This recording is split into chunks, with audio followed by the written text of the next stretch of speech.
Are you here because you want to learn how to make YouTube videos, because you struggle with telling story, you have an idea, but you just can't really figure out how to get the shots and stuff like that in order to tell the story properly? I want to kind of break down how I make YouTube videos, and hopefully that can help you in your creator journey, I guess is what it's called.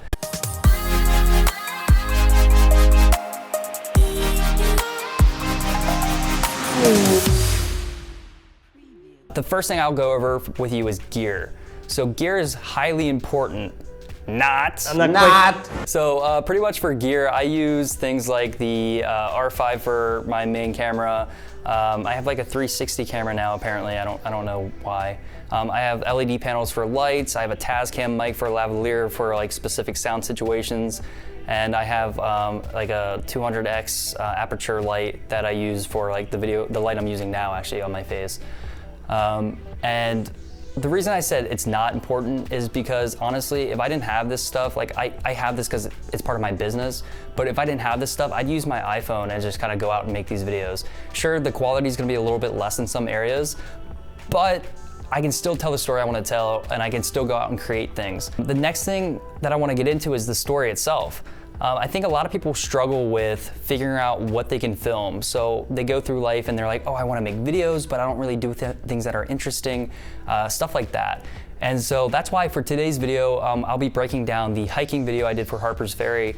And the reason is because things like hiking are generally boring, right? No one wants to watch a video of me walking up a hill for 2 hours. Now, sure, there's outdoor channels that, you know, they do hiking and they just go out and they just walk around and people love it. But there isn't necessarily a story behind it, and if you don't have that kind of fan base, it's gonna be hard to, you know, build audience retention based on you walking up a hill. So how did I build a story out of hiking? Well, the first thing I did was I established the idea, and the idea was that I don't like hiking, I wanna get better at something, and I wanna build discipline. So what can I do? I can go out and make hiking a thing that I do regularly. What I did was I bought shoes that would make me want to go hiking.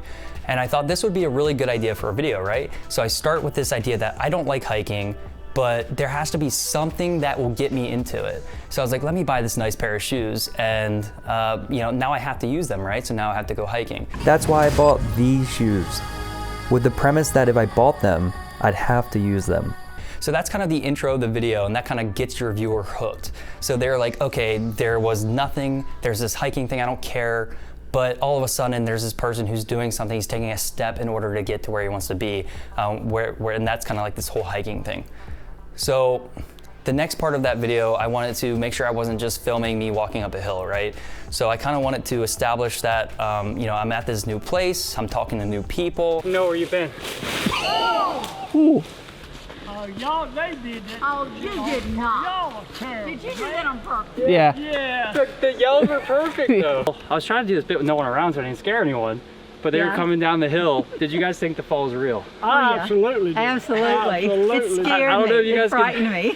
I'm, you know, doing different things other than just hiking, and I even will throw in some bits to my videos. So for example, for the hiking video, I wanted to, it just kind of popped in my head. I thought it'd be really funny if I fell down a hill while I was hiking, and I come back up the hill and I have like this stick hanging out my back, I don't realize it, and then for the rest of the video I have this stick hanging out my back, and I just have like people's reactions. Like, that was my idea for this video. And it was a good idea, but the next step was, how do I make that happen, right? How do you have a stick come out of your back? I'm not a visual FX person. I don't know how to do makeup and all that weird stuff. So I sat down with my friend, and I had a stick and I had a $10 flannel I bought from Amazon, and I said, how do we make the two come together, and how do we make this look realistic so when people see it on the trail or in Harpers Ferry itself, they think it's funny. 3, 2, 1. There we go. See, it's not doing what we needed to do, so we're gonna have to figure that out. Now here's an option. Do we just put the stick in my back for real? Why don't you just say so?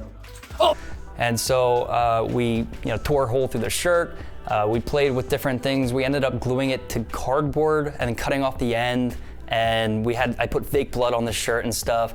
And it was at the point where people generally were kind of freaked out by it, which was perfect. Hey man, don't Holy One tip that has really helped me that I hope helps you as well is one thing I like to do is build out the beginning and the end of the video. So, for example, the Harpers Ferry video, I knew I wanted to start the video with this idea that I bought these hiking shoes to get into it. I don't like physical exercise, but I'm gonna go hiking anyways. And then I knew I wanted to end the video with the exact bit that I ended it with, where I have my buddy sitting there and he's talking to me about like he doesn't wanna keep filming videos, but I'm like, oh, come on, let's keep filming videos. And then I say, like, I think it's something along the lines of, Look, dude, I may be the one with a stick in his back, but you're the one with a stick up his. Ask me how this happened. Go ahead. I'm just wondering how you sleep at night. Oh, I'm a stomach sleeper. we filmed that bit at my buddy's house like 2 weeks before we even filmed the hiking video. And it's just because I was organized and taking the notes and being able to build the beginning and the end of the video. And it was just so helpful to do that because I was able to actually film the way I needed to film, so I didn't have any mistakes. So once you have the narrative down, you have the story down, you have the idea down, you hook all your notes, now it's time to film. The hardest part, right? So a lot of people, especially if you're just getting into YouTube, will ask me, how do you film in front of people? Like, I feel nervous, I don't like going up to people, stuff like that. Even if you're doing videos where you're just vlogging yourself and you're holding the camera up, that's probably the hardest time to do it. I remember doing my first video in Dubai. It's the second to last day that we're here in the UAE, and right now we are biking the Corniche. And just holding the camera up and trying to talk to it, and there's other people, it definitely made me nervous, and it's not comfortable, I'll say that. But it's one of those things that you kind of just get used to as you go, and you have to realize you're never gonna see these people ever again. So who cares what they think? I mean, unless it's like Elon Musk or like some hot girl. So after you get the confidence to talk in front of other people and film in front of other people, the next part of filming comes getting the actual shots you need.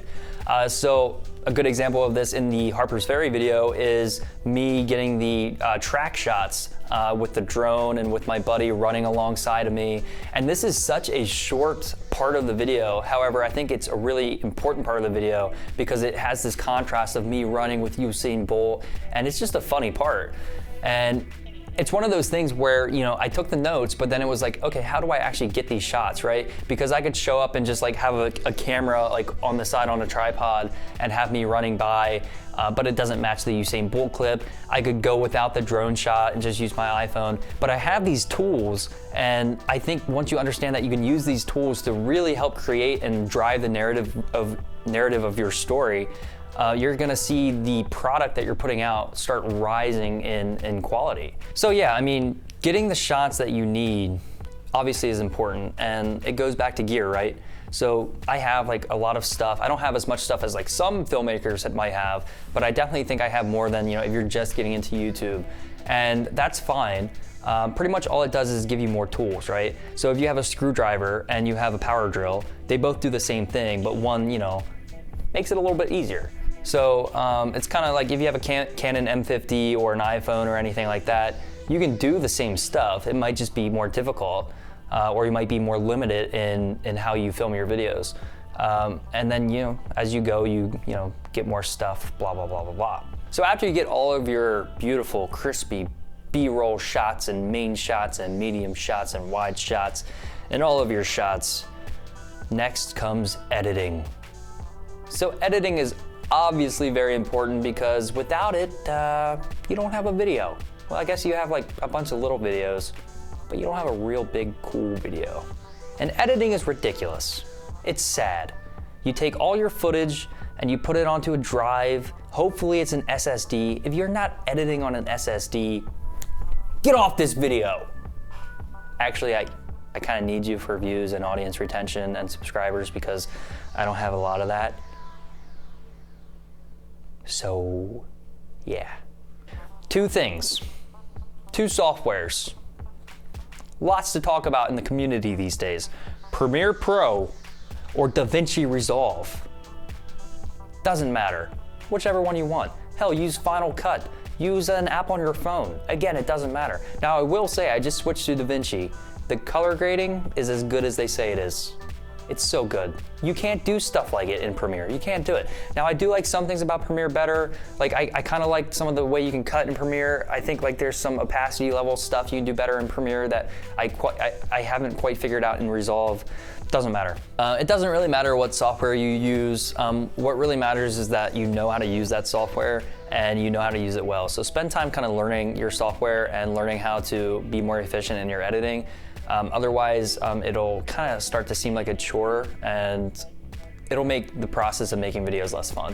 So another thing with editing is kind of figuring out what kind of style you want to approach your video with, right? Is it serious? Is it funny? Is it somewhere in the middle? Like, kind of what are you doing?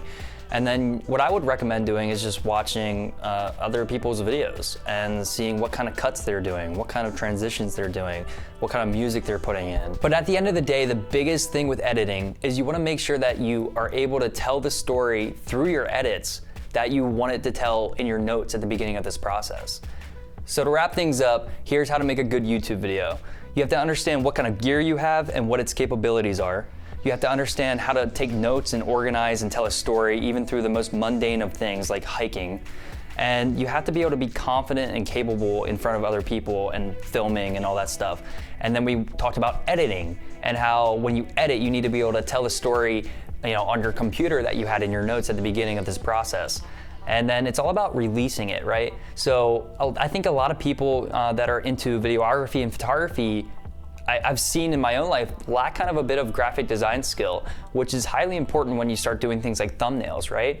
So you wanna make sure that you kind of look into how to create good thumbnails, learn how to use Photoshop so you can really customize your thumbnail. And then the other thing you need to make sure you're doing is create a title for your video that you would wanna watch. Because at the end of the day, the gift to your viewer is your video. And the thumbnail and the title is kind of like the packaging and the ribbon and the bow and the gift wrap, right? It looks so nice, and then the viewer opens up the video and they get the best present ever inside. And I think that that's just what we all are trying to do as creatives, right? We just want to make something that other people watch and enjoy and want to keep coming back for more. So hopefully this video helped you guys out, and make sure to like, comment, subscribe, and I'll see you guys next time.